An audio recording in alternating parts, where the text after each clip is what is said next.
So I've removed the wires on the motor, and I've pulled the pot out with the gears on. You can see the middle one is white, the one on the right is red, and the one on the left is black. Quite hard to see in that shade. Goes off, you can see the 3 connections of the pot, and the wires are still left in there. Should just be able to pull the card out now, and the motor should be free to just pull out as well. Sorry, didn't even. Yeah, so you've got your empty shell, chuck that to one side. Basically you want to cut those 3 tabs off so they're not sticking up. That middle one holds that centre pin onto the pot, so you want to keep that. But yeah.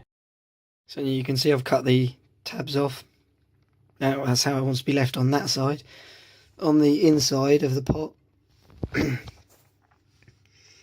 we have this, look at the resistance wire.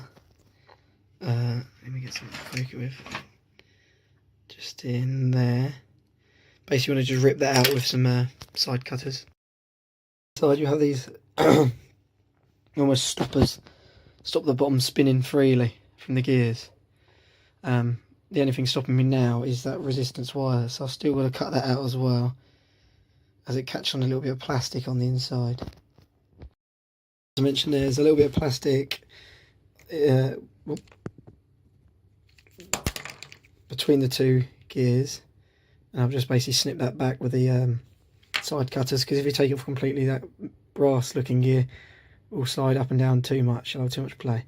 But now, because I've cut all the resistance wires out, the base can now actually spin full 360 rotation to the top gear where the spline is. The card, we have the 3 wires on there still. The white one is for the centre of the pot, the red and obviously black go to the 2 sides. Basically what we're going to have to do is wire 2 resistors to the white one, and then the other end of the other resistors to the red and the black. Almost like a wire harness. I'll show you in a second once I've soldered them up. We're using 2.2k resistors. You can see here I've just wound it round. Wound the resistor there around once, around this one, and all I'll do is solder that to hold the 2 together. Just got it obviously clamped in the vise.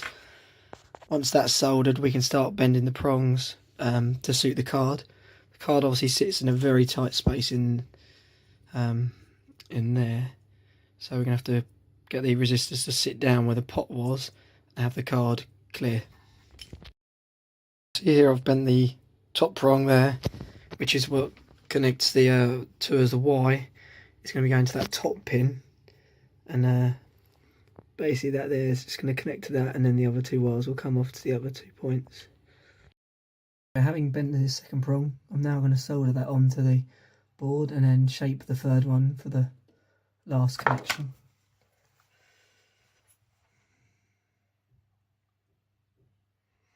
There's a nice amount of solder already on there, so it's basically just a case of controlling it in there. Might be easier to...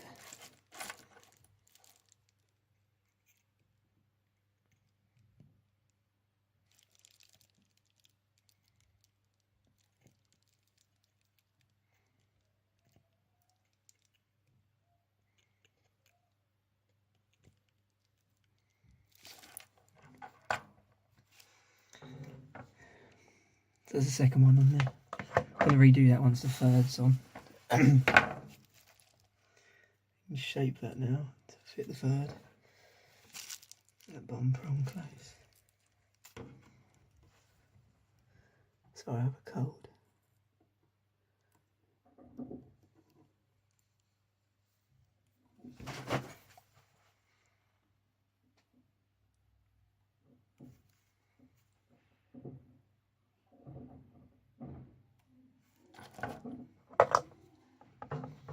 And then just adding a little bit of solder to them may help.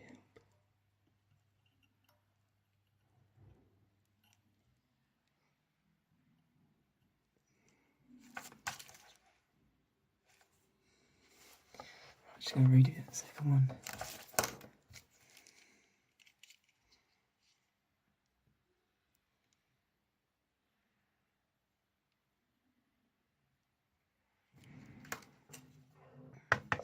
Now the main thing is you haven't put too much solder on, that we're now going to create a short circuit. Just that bottom one there, just cleaning up. Once you're happy with that, get some electrical tape and just place it between the resistors and the board.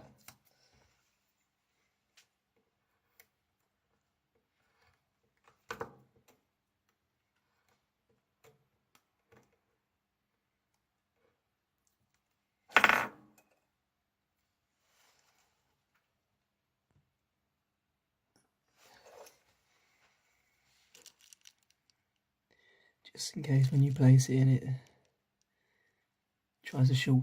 Also, because of where the position of the resistors are now, on my first run I done of these, the motor had a insulation layer, so what we need to do is put a bit of electrical tape on that face as well, so when the motor sits in, it doesn't touch against the motor in there. Back in the servo body, we're now ready to put the car back on.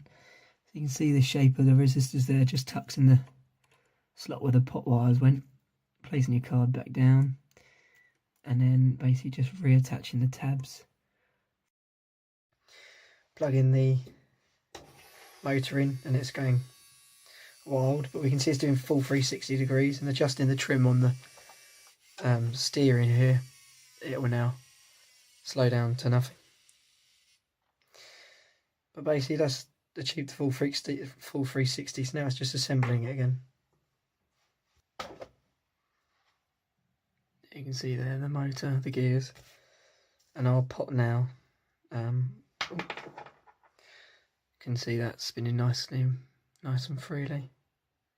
And one thing I will do actually, you can see just there that little bit of metal tab sticking up. I just need to remove that. That's it. That's nice. Make sure also there's no dirt on the gears now you've taken it all apart, because they pre-grease them. And any dirt on there is going to mess with your meshing. You can see in there the resistors. Now, there's two little holes on the bottom of the pot which connect to two holes in there. One thing you might want to do as well, if you've got a big blob of solder there, you will want to put a bit of electrical tape on just to protect that from touching the remains of the pot.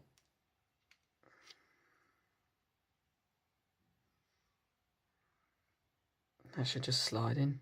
It's a bit stiff, but yeah, it will go. What you have to make sure is the centre one of the pot is lined up with the little hole here. God, it won't focus. Once that's in, get your plastic gear, put that between the two. Then your brass gear. Obviously making sure there's no dirt on those either. Getting it to mesh, getting the little pin and just sliding that back through. Oh.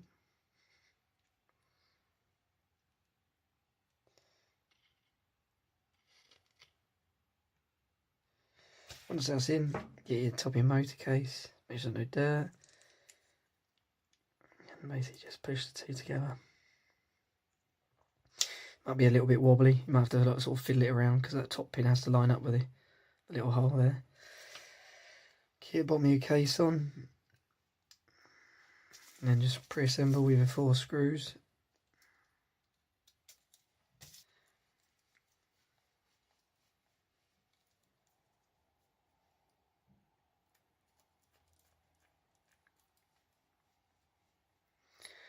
And there we have it, a now full 360 rotation servo.